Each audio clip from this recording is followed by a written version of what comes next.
The California legislative session is finally over after 8 long months and thousands of bills introduced, several hundred of them having to do with your Second Amendment rights, and there are still a couple that are trying to make their way to the governor's desk.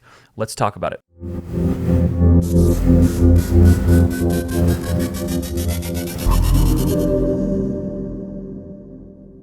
Hey everybody, welcome back to the channel today. That is right, the 2024 California legislative session is now over. Don't tell me it can't be done, because some states do have their legislative session in 3 months, but no, in California we do 8. Rick Travis might actually argue that it's more than 8, so for that we have brought him on to walk us through it today. This is Rick Travis, Legislative Director of CRPA. He is also the host of Firing Line Radio. You can catch him on Saturdays at 1 p.m. on AM 590 The Answer. Rick, thanks for being with us today. Always a pleasure to be here, Kevin. Absolutely. And guys, before we get into this today, please be sure to like, share, and subscribe to these videos. It really helps with the algorithms. We're trying to get this information out to as many people as possible so that they understand exactly how the California legislature works, which ends up being the laws that get signed and have to be followed by us Californians here. Also, be sure to check out the description in these videos. We've got some great sponsors like Police Credit Union, who are really helping us out here trying to get this movement going forward. So please be sure to check them out down there. So Rick, the legislative session is over. So the people that we have elected to the California Senate as well as the Assembly are no longer trying to create any laws. We've got a couple that I want to focus on that have made it past all of the committee meetings and all the votes so far. But before we do that, I was hoping just to get your general overview of the 2024 legislative session and how it went. Well, it's actually the 2023-2024. In your opening, you were talking about how a lot of different state governments are only around for 3 to 4 months, which is true. That's almost a majority. But California has an 8-month, but it's a 2-year session. So every year of that 2-year session, they introduce new bills. So between the 2 years, in total, there was well over 7,000 bills, which is a lot. Like that's like 10 states worth of bills just in this one glorious state. And amongst that, we had close to, between the 2 years, a little over 200 bills that directly impacted all aspects of the Second Amendment. This year, right about 100. In the end, we have 2 bills that we will litigate against that we'll talk about. But we also, some things that people have to realize, defeated a bunch of bills. This was a year that we had a bill package that I likened in an article in the Firing Line magazine that CRPA produces that was very similar to what was done in Germany in the 1930s to be able to disarm the citizens. They attempted that package. We alerted. We had people that are and others that joined with us in that battle, and we were able to defeat that package by wiping out 3 of the 5 bills completely, and then wiping those bills out. One of the bills we wiped out twice because the author, Senator Anthony Portantino, who, by the way, as of Saturday night at midnight, is no longer in office. Woohoo! But that's a victory in of itself. But one of the bills, 1160, he brought once. We went after it. He killed it, gutted it, amended it, made it another anti-Second Amendment bill, and we killed that again. So we killed those same bill number twice. So when people talk about that, they're like, what? Huh? Well, yeah, he gutted and amended it and tried to play the fast one, and we stopped it. We also had some bills that got through, and a lot of times people are like, well, you're just playing defense. No, we play offense. We play hard offense. And some of the bills aren't as big as people want. People are like, hey, can you overturn this? Can you overturn that? A lot of that's in the courtroom where that will have to happen. But we look for areas where we can expand the rights of the Second Amendment, make it more accessible to people. One of those areas happen to be a lot of people that are in veteran hospitals or part of the VA system, and they weren't allowing the veterans to use their credentials from the VA system to be able to have a exemption for the FFC, the Firearm Safety Certificate, and be able to do what they have rightly earned the right to do beyond being born with the right to do it. So like twice.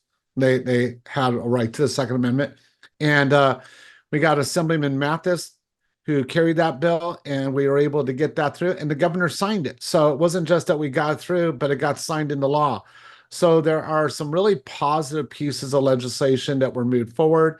On multiple flanks that they came at us, we were able to stop it. One of my concerns, as I've said on the program before, is part of your home defense options is not just your firearm. It's everything that ranges from knives. It also ranges down to, do you have the right to protect yourself with a baseball bat? Do you have the right to protect yourself with a dog, etc.? And they've really tried to come after dogs by saying that law enforcement is incapable of being trained to use a dog to defend oneself. And while we have people in the community have various opinions on law enforcement, here's the deal, folks. If law enforcement loses the credibility to train a dog, you just lost yours. Like, that's like line one of defense. And the last of the anti-canine bills for this 2-year span died shortly before midnight on Saturday. So doesn't mean it won't be back next year, Kevin, because a lot of these are zombie bills that come back and back and back, and we have to keep fighting them. But want to let people know we have been trying to cover everything. There were 2 bills that got through. Both of them were heavily amended, but nonetheless, they're unconstitutional as all get out. One of those was Senate Bill 53, which I'm sure is one of the bills that you wanted to talk about. Yeah, it is. But before we get into that, like I just thought it would be a good idea to understand the perspective, because when we're looking at the California gun laws book, we're seeing all of these laws. We're watching the news, the headlines that are coming out in the news. What we're seeing are the bills that make it to the governor's desk. We're seeing the bills that are ultimately being signed by the governor, signed into law. I just think it's important to understand just how much was thrown at the firearms community, and this year was a whopper. Like you said, if you're new to this channel and you haven't been following along, we've been harping on a lot of these bills. We've been directing people to ways that they can advocate against them. But you're talking about a full-on firearms registry for the state. You're talking about deputizing insurance agents to ensure that firearms are locked up, and then a way to further that registry by creating bills that will force you to use certain lock boxes in your home. We've been talking about this stuff for a while. I just think it's a good idea. I mean, would you agree with that, Rick? The perspective means something. To have over 100 bills thrown at you, to really only see 2 get passed to the governor's desk that may or may not be signed. Yeah, so I want to clarify something. There's some other bills that got through. They were getting amended so far down. 1253 is a great example. That was originally decided to be a bill that was going to come after the firearm safety certificate. And what that bill was going to do was change the FFC into a license. Whereas right now you go get your firearm safety certificate and you don't have to, necessarily go anywhere, do anything. If you want to buy a gun, you buy a gun. But if you're not buying a gun, you don't have to physically have it on you. You just have to remember where you put it. Some people would carry it on them. Some people wouldn't. Some people are like, hey, I'm not going to buy another gun for a couple of years. What that law had it got passed was that became your license to have a firearm. And if you didn't get it passed, you would lose your license, and therefore you'd have to turn in your firearms. And that was a mess. Senator Gonzalez brought that through. We went after it over and over, both in the Senate and then when it moved to the other house in the Assembly. Well, that got amended down, Kevin, to be a bill that, yes, it's still, looked like it was going to get through. We finally got it killed because it became a nothing bill. It became a bill that said, when you move into California with a firearms collection, after 4 months, you have to get an FFC. We beat it down to where it died. It became dead. We have a couple bills that did make it across that we'll talk about, but those were also heavily amended. And part of our job is, if it's going to make it across, is to beat it up and point out enough things that makes it very simple for us to litigate and get the win. Well, yeah, let's actually talk about that. Maybe a parting gift to the firearms community from Anthony Portantino, which, by the way, he might not be in the state senate next year. That's not necessarily a guarantee that somebody who's pro-gun is going to be replacing him, but definitely has been a thorn in the side of California gun owners. Glad to see him go. What he did leave us with, though, here is Senate Bill 53. Can you go ahead and tell us about that one? Yeah, Senate Bill 53 is number one, and first and foremost, it was part of my veto letter to the governor's office requesting a veto on it. It's unconstitutional. It's unconstitutional because not one, not two, but three different Supreme Courts, starting with the Heller Court, starting with the court that did McDonald, and then finally the Bruin Court, our most recent composition, all said, yeah, you can't do this. And here's what it was. In Heller, the federal government doesn't have the right to tell you to separate your firearm and your ammunition to be able to protect yourself in your home. Don't have the right. Well, then, of course, liberal courts across the country, including in Illinois, was like, well, they said the federal government. They didn't say the state government. So that goes to Miller v. Chicago. Miller, the Supreme Court said, okay, you didn't listen. Round one. Yeah, states, you and local, just so we don't do this the third time, and cities and counties don't have the right to do this. And then Bruin says, on top of all that, show us a historical point where this was approved. Oh, there isn't one. So no, you can't do this. Doesn't stop Portantino. Portantino came up with Senate Bill 53, and it's the sister bill that we'll talk in a minute. These two bills were designed to work in conjunction with each other, which is what they're trying to do. And they're sinister because 53 says, yes, you have to put your firearm in one place and your firearm and your ammo in another one because a kid might come to your house. Now, as you know, in the current law, Kevin, current law is stated like, in my case, when my kids were still at home and under the age of 18, everything had to be locked up separately to protect them from having access to it and others. Once I became an empty nester, or like anybody that hasn't chose to build a nest yet, on the opposite end of life, guess what? You don't have to do that. You have the right to have that available. Well, Portantino's saying no. And he's saying also they have to be in an approved storage device. So this makes it basically, so everybody can understand this is why I testified about it. It makes it a three-step process. We already live in a state that everybody, Democrat, Republican, Independent, would agree on. Criminals have definitely had the advantage over the last 5 to 6 years. You know, they get out early. You talk to anybody in law enforcement, you talk to anybody in the court system. They get out, they get out, they get out. The news is rife with examples. And I want to remind people, when you look at the news, you should be saying, okay, this case, this particular news item made it up. But if you listen, you'll hear the DAs, you'll hear the attorneys say, but this isn't the only one. No, there's literally hundreds of cases that don't make the news, but are the same rendition, same idea. So what's important to realize is, you know, middle of the night, middle of the day, someone breaks in your home, they're coming after you. What are you supposed to do? Gavin Newsom in our California state legislature said, timeout. I get an extra 3 minutes to go to 2 different locations, grab ammo, grab the firearm, put the two together. So no, that's not the way it works. And the Supreme Court said that. Yeah, no way. I am curious, though. You said that there was a sister bill that this one was working in conjunction with. What bill is that? That's Assembly Bill 3064 that was done by Manshine, who we all know we have fought the California roster when it came to pistols. And we've seen all the complications, all the unconstitutionality, all the ways that did not make the law-abiding gun owners safer. I mean, arguably, if you look at the current models of Glocks, just as one small example, and I'm a SIG guy, I'm just using Glock as an example, but, you know, Glocks are much safer today than they were when they were Gen 2, Gen 3.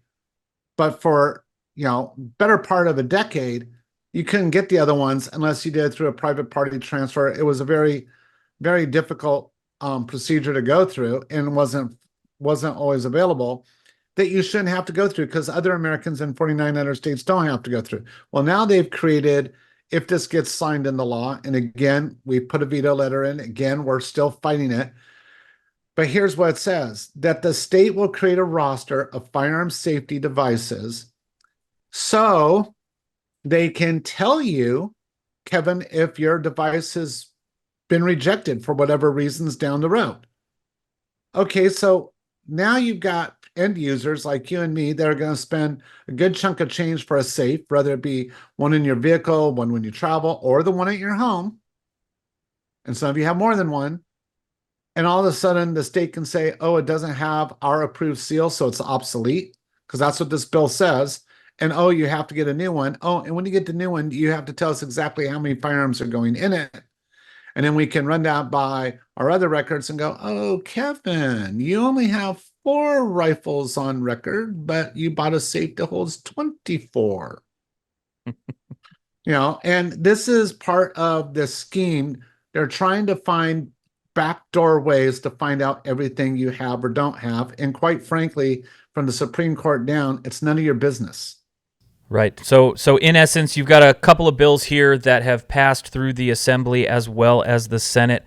Working together, you have what was it? Assembly Bill 3064 that creates a roster similar to our handgun roster that would limit the number of locked storage containers that people can use, and then you have the backup of Senate Bill 53 that basically forces you to use a locked storage container. You mentioned with both of these things that you wrote a veto letter.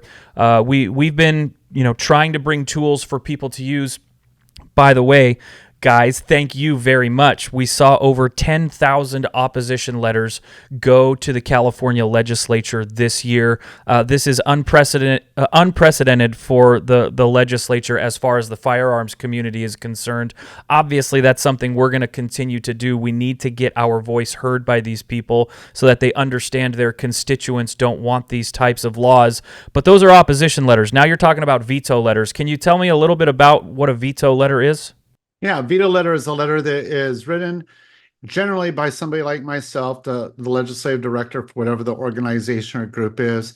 Although individuals can write veto letter requests, the government in this state makes it very difficult and challenging to do it. But you write a letter to the governor's office. You can put it in the mail, and you put what like on the outside, attention, Senate Bill 53 veto request. Right now, you have about 6 days to get that done because there is a deadline. And then the governor staff, because the governor doesn't do this, the governor's staff looks at them, takes out key salient points, numbers, percentages of people asking for one over the other. And then, but I mean, I've seen things where historically governors have received thousands of veto requests and they've rejected it. I've also seen some bills where they had a lot of people from a community or point of view come out and say, sign, sign, sign, sign, sign. And the governor rejected it in our space. So, I look at this is the last opportunity to tell the executive we disagree with the legislative before we go to the judicial branch. But so that does sort of just sound like the next phase of the process. We spent time and effort writing opposition letters to the legislature, to the people who are actually making these bills. Now that it's passed, this is your appeal on behalf of the organization and its members to urge the governor to veto these bills. Obviously, that's in line with our mission statement. So that's exactly what we want you to do. But I guess after that, we just wait and see if the governor signs. I'm curious, what is the outlook going forward here about potential signatures on these couple of bills and maybe even looking into the legislative offseason? If the governor is looking at trying to run in 28 for president, he probably would be well advised not to sign these into law because those could be damaging to that presidential run. And we would have every right to push that narrative out to the other 49 states. But it just depends. I mean, I've seen this governor be heavy-handed. He's been very heavy-handed. He's calling the legislature back to a session on things outside of our area, but that's what he's doing. So, I'm not going to predict. What I will say is I think everybody that's watching this video needs to understand 2 things moving forward. One, Both of these bills are so egregious, so in violation of the Supreme Court, so unconstitutional that if the governor is foolish enough to sign them, they're going to be litigated very quickly to success. So there's no reason to get depressed and say, that's it, I'm done, because no, they really didn't win anything. Second thing is, this is a time in elections, people start voting in less than a month, by mail-in ballot and stuff, that I would say seize it, because we have a chance to break the supermajority in one, if not both houses, because we have some really close races. And so every vote is going to count in getting everybody out to vote. And Kevin, as you well know, we have millions of gun owners in this state. If we could get them to actually vote, we could start changing some things in some really meaningful ways. Absolutely. So we build the foundation of education so that people can prioritize the Second Amendment as they go to the ballot box. It might be easier than you think to break that supermajority. I know, Rick, you and I have had several off-camera conversations about how effective voting can break up that supermajority. If you guys want to see it live, we will be live streaming on Election Day. Definitely looking forward to getting Rick in the studio. We're going to be live streaming there, so go ahead and mark that on your calendar if you want to spend it with us. Rick, I want to thank you. I know that off-season started, but there's still a lot of work to do. I know you're a busy guy. Thanks for taking the time with us today. Thanks for having me. Always a pleasure again. Absolutely. And guys, if you want to continue and see more videos like this, not just for the legislative off season, but into the next legislative season, please be sure to like, share, and subscribe to these videos. It's really a way for you to make a direct impact in the legislative and litigative efforts to secure our Second Amendment here in California. Thanks again, guys, and we'll see you on the next one.